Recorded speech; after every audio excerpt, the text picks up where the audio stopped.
പറഞ്ഞതൊക്കെ എന്താണ്? പോയില്ല, പോകണം എന്നല്ല.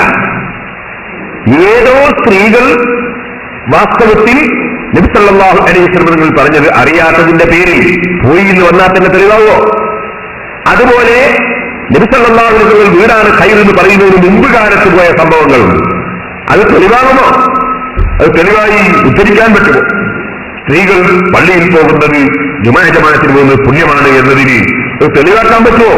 അത് തെളിവാക്കാൻ പറ്റാത്തത് കൊണ്ടല്ലേ പണ്ഡിതന്മാര് മുഴുവനും അത് നിരോധിക്കപ്പെട്ടതാണ്, മക്രൂഹാണെന്നും അതാ ഫിത്ന ഉണ്ടെങ്കിൽ ഹറാമ് തന്നെയാണെന്നും തഫ്സീർ തന്നെ ഇബ്നു ഹജർ റളിയല്ലാഹു അൻഹു രേഖപ്പെടുത്തിയില്ലേ? മഫാസിദു ഖുറൂജിഹിന്നൽ ആന മുഹഖഖത്തുൻ, ഇന്ന് സ്ത്രീകൾ പുറപ്പെടുന്നതിനാലുള്ള ഫസാദ് ഉറപ്പാണ്.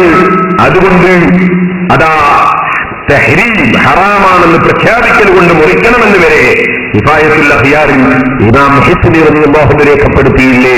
അത് ഇമാം ഇബ്നു ഹജർ റളിയല്ലാഹു അൻഹു പോലും എടുത്തുദ്ധരിച്ച് അതിനെ സപ്പോർട്ട് ചെയ്തില്ലേ സഹോദരന്മാരെ? അതുപോലെ എത്ര പണ്ഡിതന്മാരാണ് കാര്യം പറഞ്ഞത്. മൗലവിന്റെ വേറെ ഒരു രസം കേൾക്കണോ നിങ്ങൾക്ക്? മൗലവി പറയുന്നത് കിട്ടിപ്പോയി, അത് ചോദിച്ച പിന്നിൽ സ്ത്രീകളില്ലെങ്കിൽ എന്നാ പറയുന്നത്.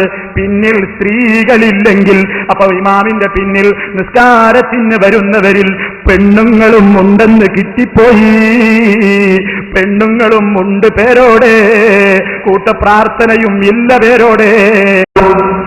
ഭയങ്കര കിട്ടലാവും. മുപ്പത്തി പെണ്ണിനെ കിട്ടില്ലേ? അതൊരു ചെറിയ കിട്ടലാ, ഭയങ്കര കിട്ടലല്ലേ കിട്ടിയത്. മൗലവി നബി സല്ലല്ലാഹു അലൈഹി വസല്ലം തങ്ങളുടെ കാലത്ത് പിന്നിൽ പെണ്ണ് ഉണ്ടെന്നാ വരുന്നതെങ്കിൽ നബി തങ്ങൾ എഴുന്നേറ്റ് പോയിട്ട് ഇല്ലാതല്ലേ കിട്ടുക പറഞ്ഞവരാണെങ്കിൽ, അപ്പൊ എഴുന്നേറ്റ് പോയിട്ട് ഇല്ലാതല്ലേ കിട്ടുക, രണ്ടും കൂടി എങ്ങനെ കിട്ടുക? അത് ഞാൻ മുൻപ് വിശദീകരിച്ചിട്ടുണ്ട്.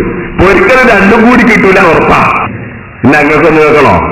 ഞാനൊരു ആയത്തോടാ. എന്താ ആയത്തറിയോ? വലക്കും നിസ്സുമാ തറക്കാസുവാദുക്കും ഇല്ലം യകുൻ ലഹുന്ന വലദ്. അല്ലാഹു പറയാണ് വലക്കും നിസ്സുമാ തറക്കാസുവാദ്.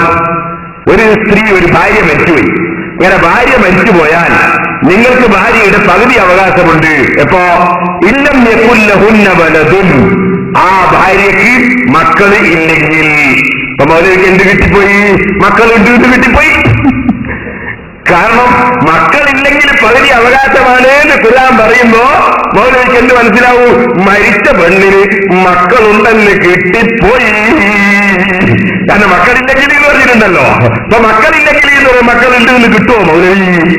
എന്താണ് ചാർജ്? എവിടെയാ തലച്ചോട് കൊണ്ടുപോയിട്ട് പണയം വെച്ചത്? ഒരു സാധനം ഇല്ലെങ്കിൽ എന്ന് പറയുമ്പോൾ ഉണ്ട് എന്ന് കിട്ടുമോ? സുബ്ഹാന ജല്ല ജലാലു. വല്ലാത്ത കിട്ടലിന് കിട്ടിപ്പോയി മൗലവിക്ക്. ഇനിയുണ്ട് ഖുർആൻ അങ്ങനത്തെ ഒരുപാട് സ്ഥലം. വലഹുന്ന റുബു മിമ്മാ തറകതും ഇല്ലം യകുൻ ലക്കും വലദ്. നിങ്ങളുടെ ഭാര്യമാർക്ക് നിങ്ങൾ ഒഴിച്ചിരുന്ന സ്വത്തിന്റെ നാലിലൊന്നുണ്ട്. ഇല്ലം യകുൻ ലക്കും വലദ്, നിങ്ങൾക്ക് മക്കളില്ലെങ്കിൽ.